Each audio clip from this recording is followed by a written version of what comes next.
Okay, this is review for Chapter 8. Chapter 8 is going to cover 8.1, which is angle pairs. It's going to cover 8.2, angle and triangles, 8.3, quadrilaterals, 8.4, polygons and angles, and then lastly 8.5, congruent polygons. We will not be covering the rest of the section.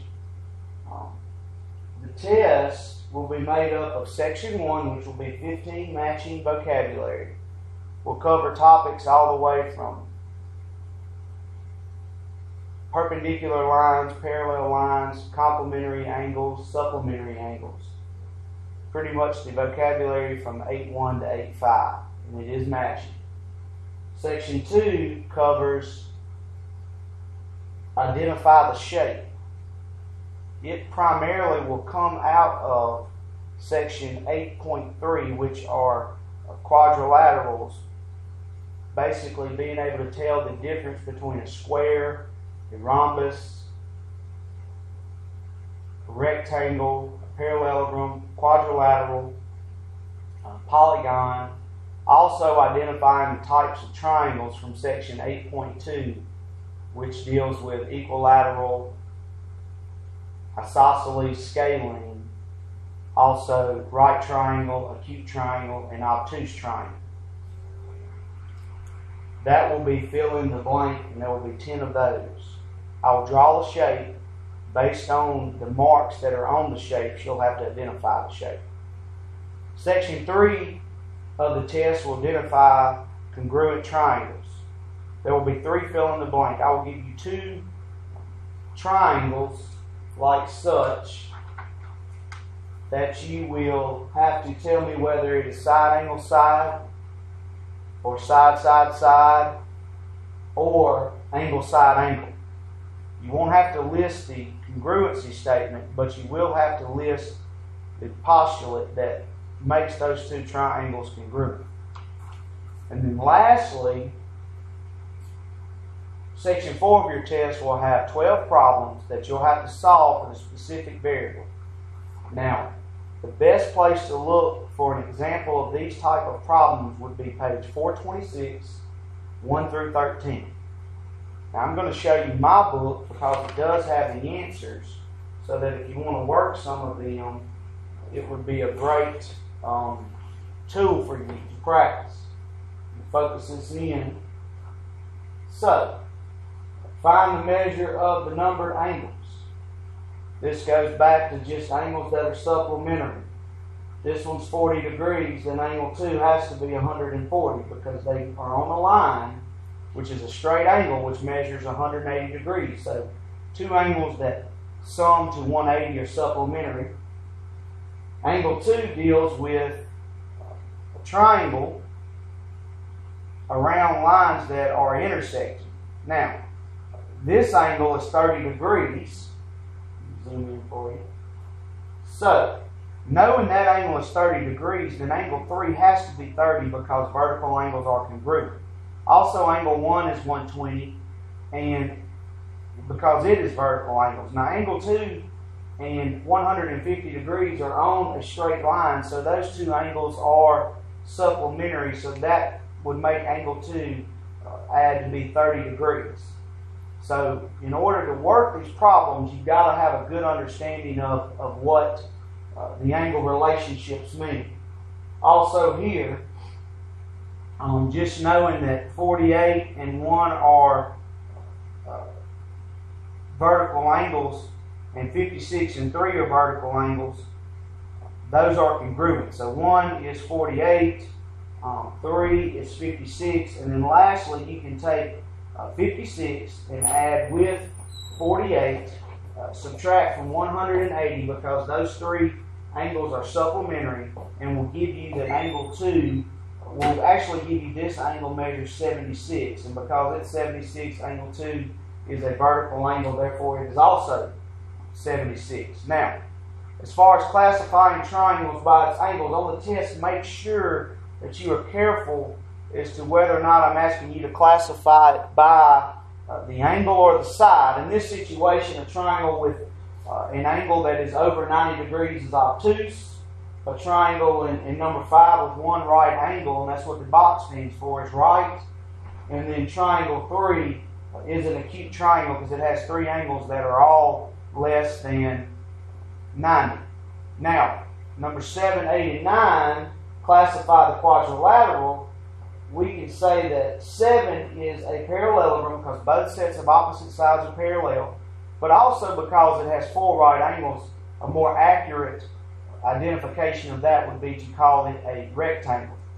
Number 8 has opposite sides are parallel, both sets, and all 4 sides are the same measure. So that is a parallelogram, but it is more accurately a rhombus. And then finally, 9 only has one set of opposite sides parallel, so that makes 9 a trapezoid. Now, if we had to, on 10, 11, and 12, find the measure of one angle in the polygon, what you need to have a good working knowledge of there would be the simple formula that if we're trying to find the measure of the angles of a polygon,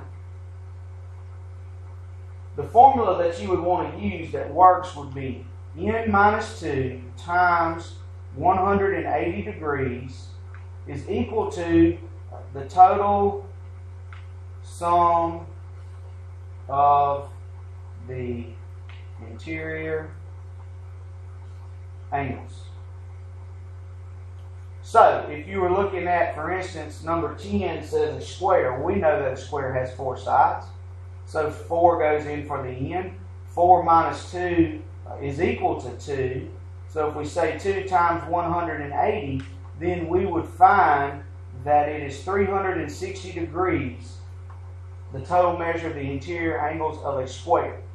So all you do is take the number of sides, subtract 2 from that, multiply that times 180, and that tells you the total number of degrees. Now, some questions, though, however, will ask it backwards, and they will say what shape has a total measure of, say, 540 degrees, and that's the total measure. How many sides does it have? Well, you just sub it in for where it says total sum of the interior angles. We know it's 540. That is equal to some number minus 2 times 180. Now, we just have an algebraic expression. We divide both sides by 180. Divide that by 180. That leaves you with n minus 2 is equal to 540 divided by 180 is 3. Now, to solve for n minus 2 plus 2 is equal to 3 plus 2. Therefore, n is 5. And we know that a shape with 5 sides is called a pentagon. So those would be the 2 ways to ask those questions. Now, lastly, which could possibly be the hardest type of problem that you would experience, would be number 13. Write and solve an equation to find the value of x. Well, what you have to know is we have 2 shapes here. All we can really say are the quadrilaterals. They have 4 sides. We don't know anything about parallel, so that lets us know that can't be a parallelogram, so we stop at a quadrilateral. But the arcs mean that the angles are congruent. So every arc that has, or every angle that has one arc is congruent. So this is congruent to that, and that, and that. So, and then this one has 2, so this is congruent to that, and then these 2 are congruent. Now, this side has 3 tick marks. This side has 3 tick marks. That means that those 2 sides are the same measure. So the way you set it up is you just simply say 5x minus 2 equals x plus 6. And when you set that up and you say 5x minus 2 equals x plus 6, now you have an algebraic expression with a variable on both sides of the equation. To start that off, let's go ahead and get the x out of the way. X minus x, and we're going to say 5x minus x, and we bring our minus 2 down, and we leave our plus 6 over there. X minus x is 0. That leaves us with 6. 5x minus x is 4x minus 2.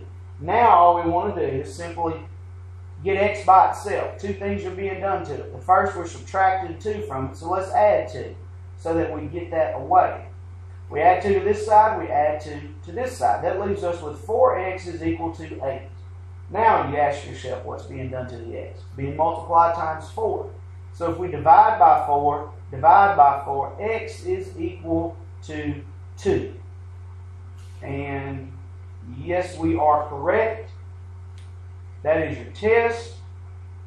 A good bonus that I would want to know if I were watching this video is how or what is the measure of the exterior angles of a polygon, and the answer is always 360 degrees. So you might see that bonus on your test. But study 8.1 through 8.5, and there are 4 sections of the test for a grand total of 40 questions. Good luck, and do your best.